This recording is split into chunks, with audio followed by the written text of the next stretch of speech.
Man Show. I'm your host, James Renford Powell, and today our guests are Angel Ray and Beverly Anderson, and we'll be talking with them. This is an ideal show for you to watch if you're writing a book or you think you want to write a book and maybe making excuses as to why you're not writing a book. This 16-year-old has written a book that has been reviewed very favorably by professors at the University of Memphis and other places, so we'll be talking to them shortly. I want to remind you that this show is brought to you in part by the Church of Revelation, the Institute of Applied Metaphysics, IAM Press, and IAM Press specializes in working with first-time authors, and One Community Center. So enjoy the show, and let's talk to our guest. Now, Angel Ray is 16 years old, right? Right. She's just finished a tour in Europe, right? She has written a book. What's going on here? Well, I started writing this book about May of last year, and I wanted to write the book because I used to always come home and tell my mama stories like, "Mama, guess what happened to my friend today?" Or, "Mama, can you believe this happened?" And she'll just say, "You need to write a book about all these and stuff." So I was just like, okay. So at first I wasn't really like serious about writing a book, but then I started thinking like parents really don't think that teens go through the things that we go through. So I just decided to write a book. A lot of people have a book inside and don't know it, right? Yeah. And I had a fellow tell me one time, said, "Well, I'd like to write a book, but I don't have time." He said, "I wrote all these articles for the Nashville Examiner." I said, "Well, how many?" "About 90. I said, "I think you got a couple of books there." and we all have our stories and our experiences. And you're talking about experiences of classmates. And things that have happened there that now your book title is "Some Parents Just Don't Understand," right? Now you're not really complaining about parents, are you? Kind of. Okay. So tell us what you've got. Give me an example, maybe. Like.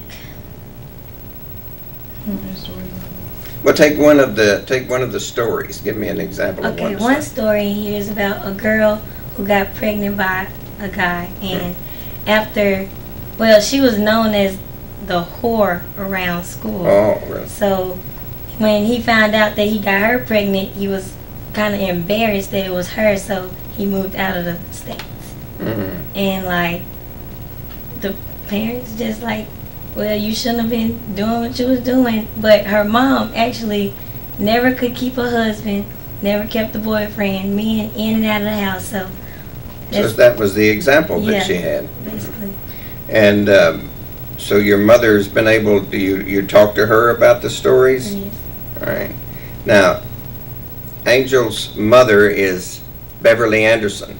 And Beverly is the founder of the Home-Based Business Chamber of Commerce. So she does a lot of work with people who have home-based businesses, and her chapters have moved out of Memphis. You have chapters in a number of different places, don't you? We do, and fortunately now, thank goodness, we have a new chapter president for Memphis, which allows me now to really focus on the national organization. And that's Kelly Price for the Memphis chapter. But we now do have the DeSoto County chapter. We have the Fort Lauderdale chapter, which is South Florida chapter. We have a chapter in Delaware, which is Delmarva chapter. And of course, the Atlanta chapter was like the first chapter other than Memphis. And hopefully we'll have another one up near South New Jersey by September. So we're looking to really move it. We're doing some, I'm excited about where it is in this 3 years that we've been established. And Beverly provides a lot of assistance for people who are just operating the business from the home. So it's something you might want to check out. So what you've really done here is fostered with Angel a small business. I mean, when you start developing a book, I mean that it's got some of that to it, doesn't it? Well, that's right. Actually, because I pass it down to my children, Jim, is entrepreneurship, working for yourself and getting things done. And so, and she would come home and, and it was a lot of the stories is heart-wrenching stories. And so she would come home and talk about it. And so that's what the parents just don't understand is that, again, parents tend to trivialize some things that teenagers say. Well, this is going on in my life, even if it's I'm in love or, oh, he broke up. You're too young to be in love. Right. And so we just kind of brush it on off. Oh, that's just puppy love. And that's just teenage stuff. But a lot of these children deal with a lot of issues, but they just don't really have anybody to talk to about it. Like Angel does. Right, like Angel does. So I did not critique the book. I did not read it. I had nothing to do with it until she said, okay, I'm done. Now, a lot of people think that they have to have an outline of a book, they have to have a whole lot of material and do a lot of different things, and really it's getting down the thoughts, emotions, and things on there. That's what you hire a publisher for, to help put all that stuff together and do the technical work, right? Yeah. But so you had, by the time you started writing on the book, you had how many stories there? How many? I had a lot of stories, and I was trying to put all of them in one book, and my mom was just like, "No, you can't put all of them in the book." So she was just like, "Just take some out, but leave the ones that you really want out right now in the book." So I just narrowed it down to 4 right now. In my future books, it'll be way more. All right. So in these stories, I mean, this would really, if a parent wanted to know what's going on in high school with their kids, would you say this is a good book to read for that? Yeah, it's like an eye-opener. It makes the parents want to be more involved with their child, and it makes the teens want to speak up more. I mean, it also would point the finger at responsibility there. If a certain thing like you just described is going on constantly, then what would you expect to happen with the daughter, right? Mm-hmm. Yeah. Exactly. And is the are these stories are all of them bad, or do we have some happy endings? We have happy endings. Well, give us another example of a story, can you? Give us at least one happy ending. Okay, one happy ending. A boy, I won't give you the name. No, it's all right. But he wanted to be a singer, but the girl that he likes, her dad was a minister, and all he listened to was gospel. He never opened his eyes to outside music, even though it wasn't bad music. He just always listened to gospel. But the boy wanted to be an R&B singer. And when he went home to meet the girl's parents, he was like, "Oh no, you're the devil because you don't sing gospel music and all that." And he invited them to a concert that he was singing in, and he sang a gospel song and an R&B song.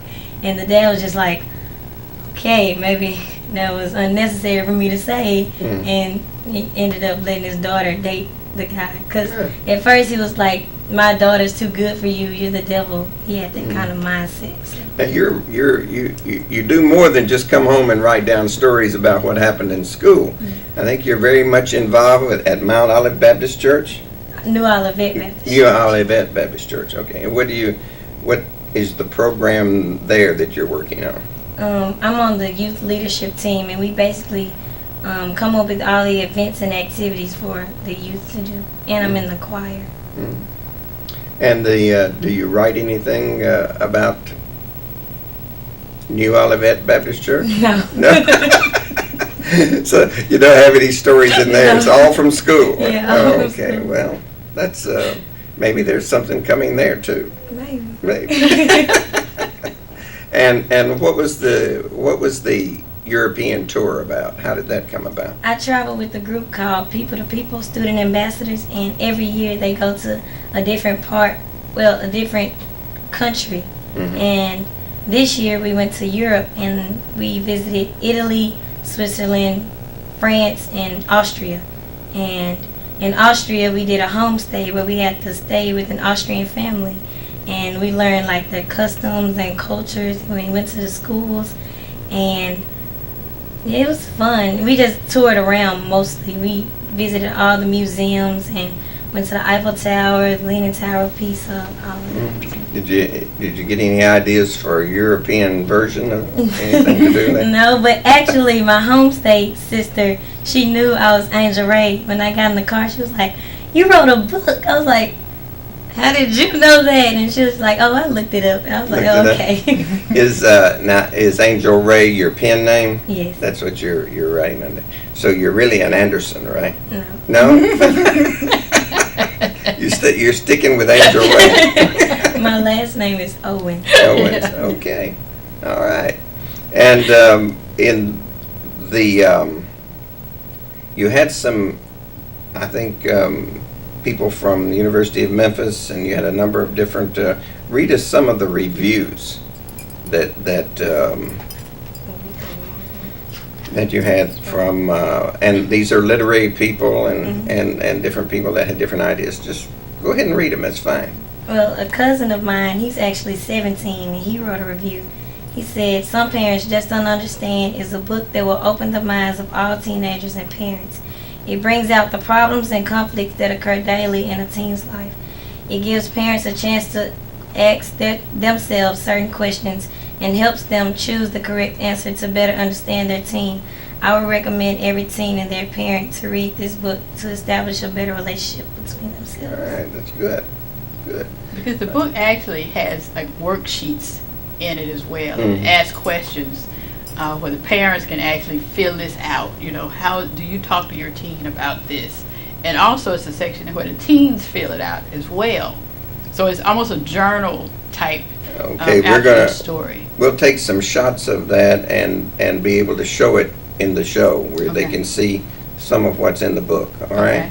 We'll be taking a few moments to do as we usually do at this mark in the show and go to the poet's porch, and then when we come back we'll talk with Angel Ray about maybe some of her trials and tribulations in putting this book together. Okay, can we do that?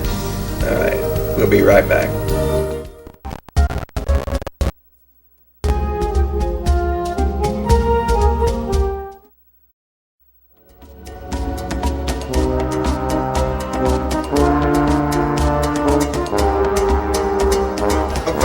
Segment of the Bookman Show we call the Poet's Porch, and I hope to utilize in this time frame many poems from many authors and poets, and sometimes from our guest.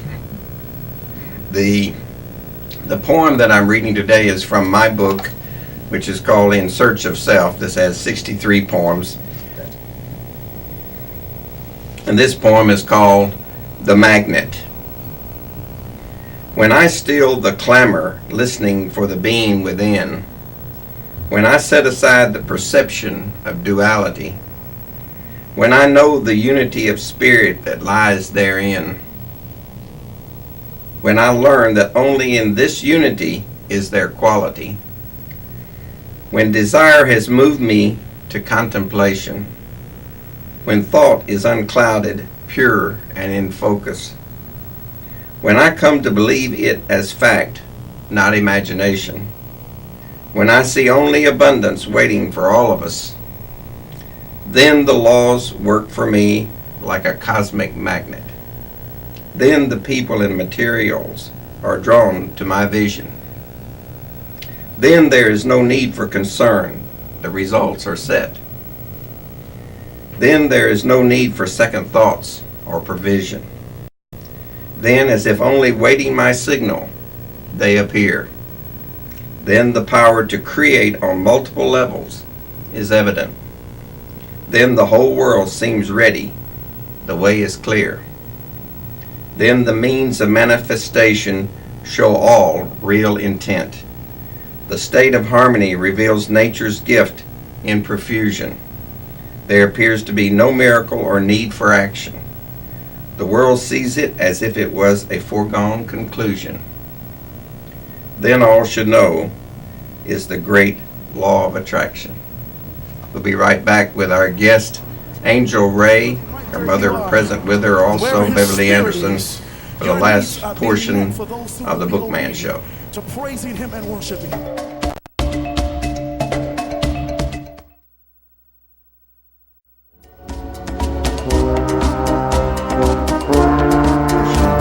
Of the Bookman Show. To praising him and worshiping him. Where are the worshipers in the house today?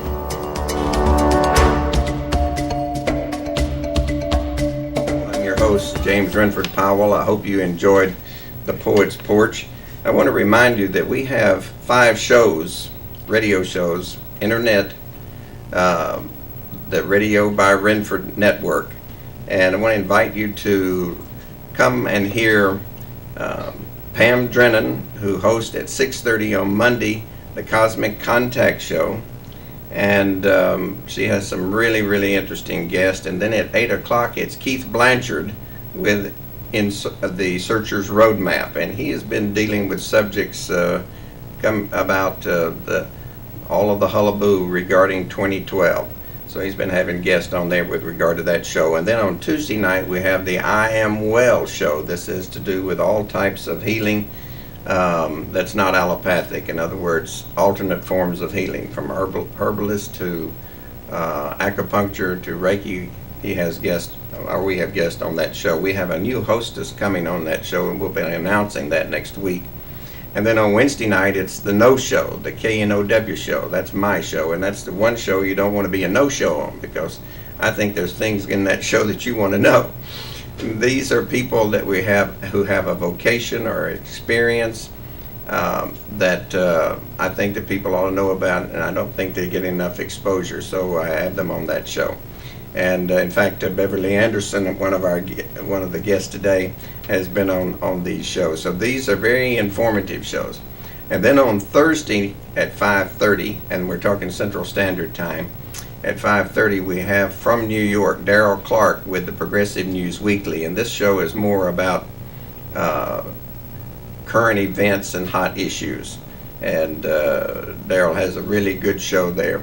So keep those in mind. Also, I want to invite you to go to IAM-COR.org. This is our main website, IAM-COR.org, and view the virtual campus of the Institute of Applied Metaphysics. And there are quite a few free books that you can download there. Also, the Lightways e-zine, our electronic color magazine, is available there. Anybody can download it. And in it has a directory of guests who've been on our shows. So we'll be, and we'll also have a directory there with regard to the Bookman Show guest as well. So keep those things in mind. And also the lawsofmaterialwealth.com. This website is about our personal development program. It's a book, a workbook, 4 DVDs, a CD, 3 outline commentaries, and 108 weeks of support material and online coaching. So keep those websites and numbers and things involved or in mind for your reference. For our guest today, Angel Ray also has a website, and if you'd like to know more about her book, some parents just don't understand, which we've been talking about in the first half of the show, you can go to that website. You want to go ahead, Angel, and give them the website and Facebook, whatever you'd like to give the viewing audience. Go ahead and do it. The website is arthur-angelray.com, Facebook /AngelRay, and Twitter @_AngelRay. Okay, repeat that for everybody, okay? One time. arthur-angelray.com, Facebook.com /AngelRay, and Twitter is @_AngelRay. Okay, all right. Is there any other contact numbers you'd like to give the viewing audience? My email is ray.angel16@gmail.com, and they can contact me at 901-859-5808 or 406-7878.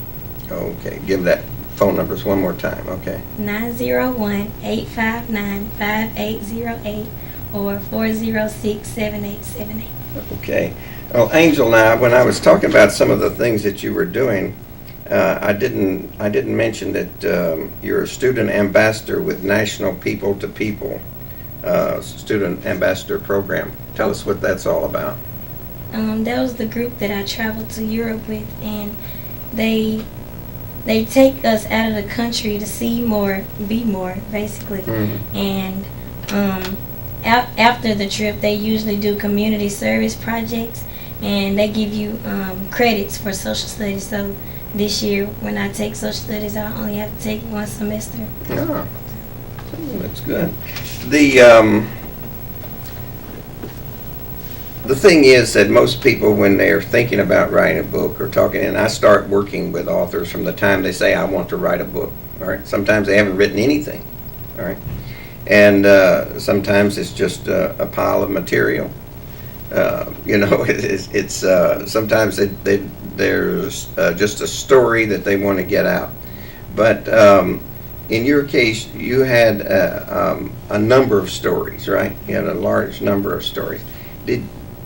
Tell the viewing audience what, if anything, what you might have had a problem with. Did you find it easy?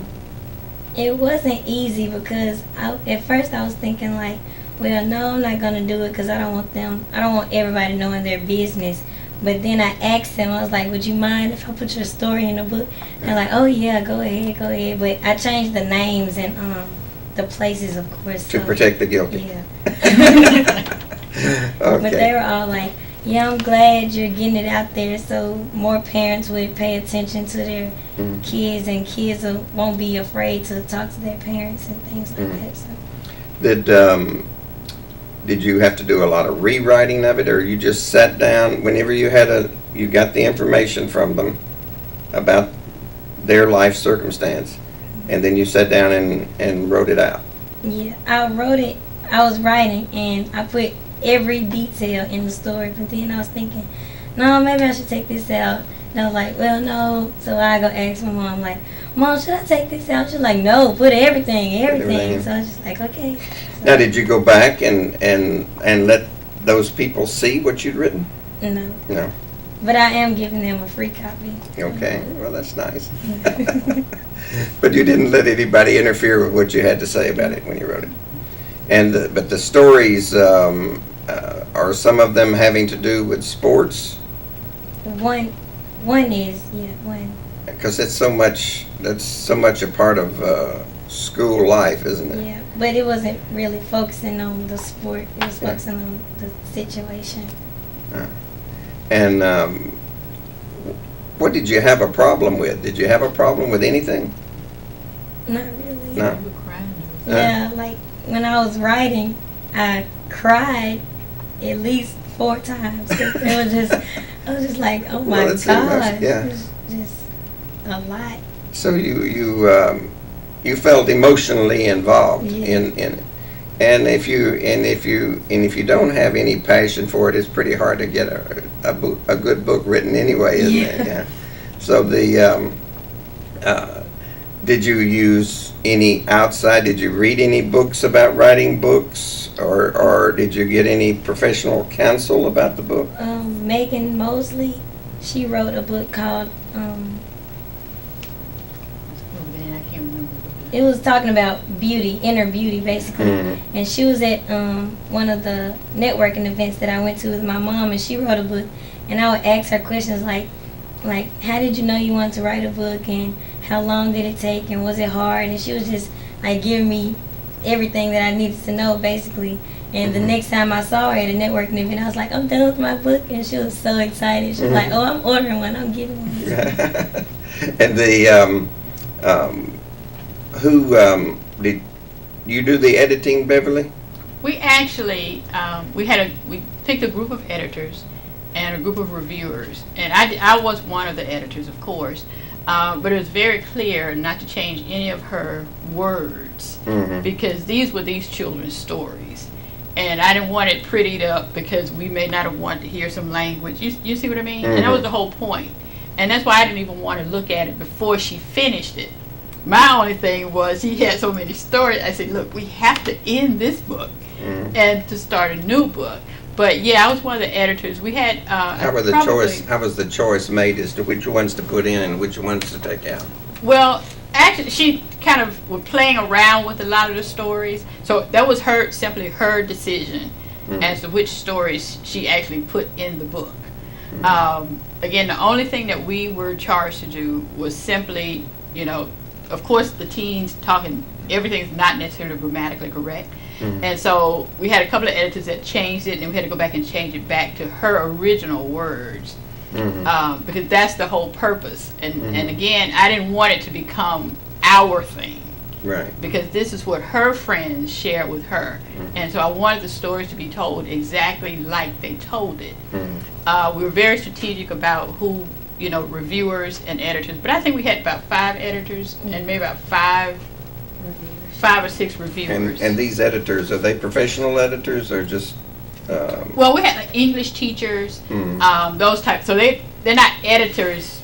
That's not their profession. But because of what they do, they were more than, you know, because some of these people were editors too. Some of the reviewers actually were.